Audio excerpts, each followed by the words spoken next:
Chus Vega.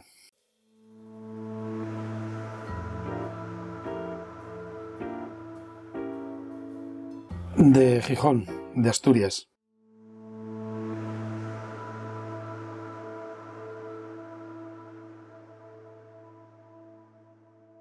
Soy psicólogo, especializado en el tratamiento de la ansiedad escénica en los músicos.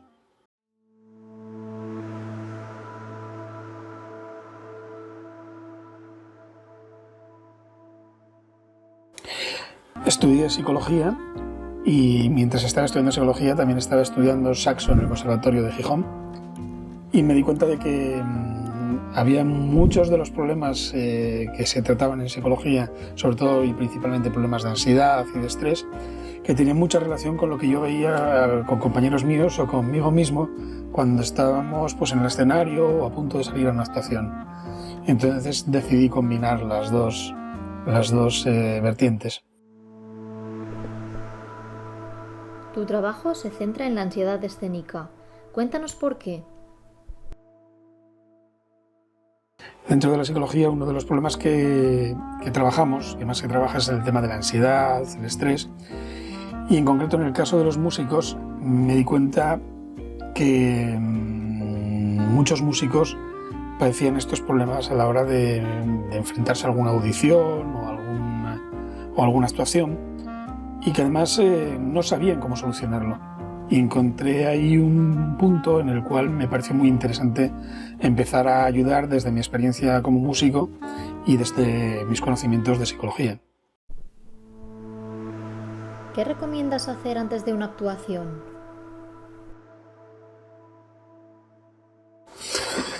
Yo recomendaría sobre todo aislarse, buscar un aislamiento de unos 5 o 10 minutos después de haber calentado con el instrumento y de tener ya el labio bien, en el caso de los clarinetistas, y hacer algunas técnicas de lo que llamamos desactivación fisiológica. En este caso hay técnicas de desactivación fisiológica que se practican durante más tiempo, pero para aplicar en ese preciso momento hay técnicas express, ¿no? Pues, por ejemplo, sería una técnica muy utilizada es la respiración, un tipo de respiración cuadrada que te ayuda pues, a bajar automáticamente todo lo que serían la activación que tienes en ese momento para salir al escenario, ¿no? ¿Qué es la terapia cognitivo-conductual y cómo la aplicas? Básicamente la terapia cognitivo-conductual es una corriente dentro de la psicología científica que se basa en dos aspectos principales para resumirlos, ¿no? Básicamente en que funcionamos, todas las cosas que hacemos las hacemos basadas en unos aprendizajes que hemos hecho a lo largo de nuestra vida. Esos aprendizajes pueden ser más o menos funcionales, es decir, nos pueden ayudar o perjudicar. Y esos aprendizajes se ven muy influenciados por lo que pensamos, por las creencias que tenemos, por cómo vemos la realidad, ¿eh? Es decir, por la interpretación que hacemos de la realidad. Entonces, si conseguimos desde un aspecto psicológico reestructurar cómo pensamos esa realidad, pues en muchos casos hay ciertas conductas que se reaprenden nuevamente y se cambian, ¿no? ¿Cómo afectan las redes sociales a los músicos?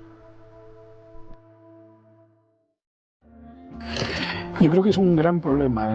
Las redes sociales nos ayudan muchísimo, pero también suponen un elemento de comparación permanente. Y hay muchos músicos que están permanentemente comparándose con otros músicos, y de hecho lo vemos muchas veces en las sesiones online, que hay músicos que dicen, yo con 14 años veo este clarinetista que ya está tocando en la joven orquesta de no sé dónde, y nada más vemos el resultado. Las redes sociales lo que tienen es que nadie va a decir lo mal que lo pasa o lo mal que está en un momento, solo se va a ver lo bueno, ¿no? Yo recomiendo que leáis una entrada de mi blog que llamó mucho la atención, que se llama Hoy tengo un día de mierda, donde hablo precisamente de esto. Hablo precisamente de cómo las redes sociales nada más nos muestran lo bueno y no podemos compararnos con solamente lo bueno de las otras personas. ¿Cómo puede ayudarnos la meditación?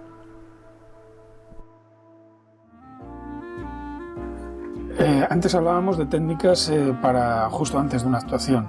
Las técnicas de meditación son técnicas para ir practicando con cierto tiempo, con cierta constancia, pues a lo mejor 5 minutos al día, ir aumentando.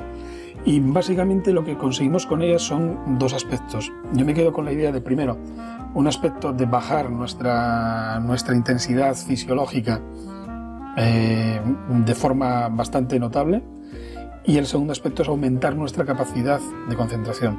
Es decir, conseguimos que mientras estamos esos 5 minutos concentrados, concentrados en la respiración principalmente, cualquier otra cosa que va pasando, pensamientos, pues nos van pasando por el lado. Y ese es un entrenamiento muy bueno para cuando estamos en una actuación o cuando queremos centrarnos en un punto nada más. Tener esa habilidad para mantener la concentración en ese punto y que todo lo que vaya pasando alrededor vaya transcurriendo sin que te interfiera es muy importante. Por lo cual yo os animo a que empecéis, a que la practiquéis muy poco a poco, ¿eh? O sea, esto no es hacerlo bien o hacerlo mal, sino lo más importante es hacerlo, ¿eh? Lo más importante de todo esto es decir, oye, estuve 5 minutos concentrado y manteniendo una concentración en, por ejemplo, la respiración. Algo tan simple como eso. ¿Cómo puede ayudarnos la visualización? La visualización es una técnica muy interesante para practicar pues cuando tenemos una audición, por ejemplo. Para practicar unas cuantas veces antes de una audición, no los días antes, sino con cierta frecuencia, 20 días, un mes antes. ¿Por qué? Porque nos ayuda a prevenir eventos inesperados en la actuación, nos ayuda a vivir la actuación en imaginación, en un entorno seguro, antes de que llegue la actuación real. Con lo cual muchos de los imprevistos los podemos corregir. Con lo cual es muy interesante practicarla y sobre todo cuando acabemos las visualizaciones, anotar información, porque cada visualización nos va a dar mucha información. Yo diría que el esquema para practicar una visualización sería, primero, practicar una relajación, estar en una situación fisiológica relajada, practicar la visualización de la actuación, que puedes hacerlo con la obra que vas a tocar, por ejemplo, y después ya apuntar la información que has obtenido de esa visualización en concreto. Porque cada vez que vayas haciendo una visualización sobre esa misma obra vas a obtener más información.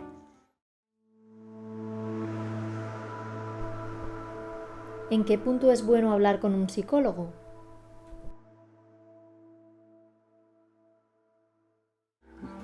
Aquí tenemos que distinguir cuando necesitas ayuda profesional, porque tú eres un profesional. Me explico, si tocas en una banda y no tienes mayor complicación, te pones nervioso, pero eso no supone un problema en tu vida, más que en ese momento de la actuación, pues bueno, es optativo que tú elijas trabajar con un psicólogo o no. Pero si evidentemente tu vida profesional va a depender de solucionar esos problemas, pues de ansiedad escénica, de rendimiento, de problemas relacionados con la manera en la que estás en el escenario o en la que estudias y te preparas, yo creo que a partir de ahí sí puede ser interesante que empieces a hablar con algún personal especializado, en concreto con un psicólogo, ¿eh? Pero va a depender mucho del grado de limitación que te suponga a ti y a tu vida profesional.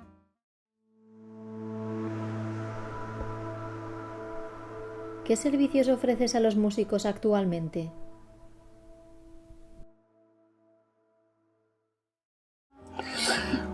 Actualmente estoy trabajando con conservatorios, con escuela de música, ofreciendo talleres que son talleres de prevención de ansiedad escénica. En muchos de los conservatorios, muchas de las escuelas de música, no se sabe que esto de la ansiedad escénica se puede, vamos a decir, curar, se puede tratar, y que es un problema de aprendizaje que se puede reaprender correctamente. Entonces, mi labor en este campo es, sobre todo, divulgar lo que es el tratamiento psicológico de la ansiedad escénica, hacer una tarea de prevención en ese aspecto y después ya más a nivel de consulta, pues trabajar con músicos que tienen que preparar pues audiciones, oposiciones, castings, cambios de grado y ayudarles en ese momento en el que se dan cuenta de que tienen una situación que les causa mucho nerviosismo y que tienen que prepararse para ella, ¿no? Entonces trabajo también a nivel pues, consulta particular online, ¿no? ¿Alguna anécdota que nos puedas contar?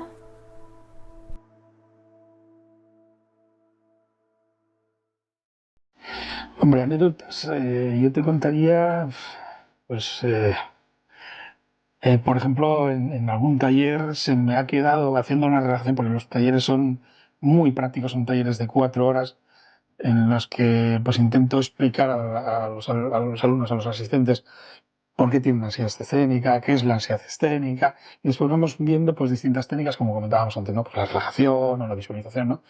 Y recuerdo en un conservatorio que se me quedó una persona durmiendo.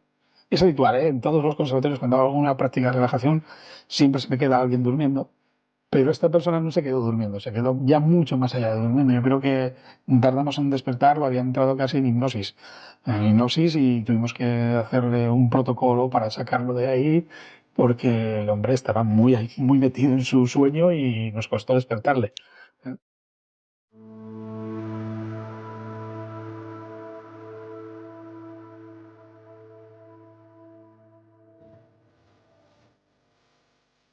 Hombre, yo os recomendaría que cuando veáis algún problema, pues lo que comentábamos, ¿no? De rendimiento, de ansiedad escénica o de encontrarse un poco desorientado a nivel profesional, sobre todo con desmotivación y sin falta de orientación, es interesante contar con profesionales que se dedican específicamente a esto, ¿eh?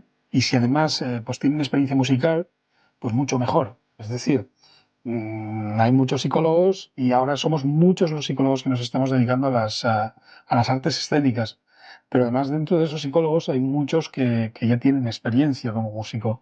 Entonces, consultarles, hacerles una consulta, oye, esto merece mi ayuda, merece que trabajemos juntos, ¿me puedes ayudar? Y sobre todo, tened en cuenta que esto de la ansiedad escénica se puede tratar y se puede solucionar. No es un problema irresoluble y más del 75% de los músicos en algún momento de su vida profesional lo padecen.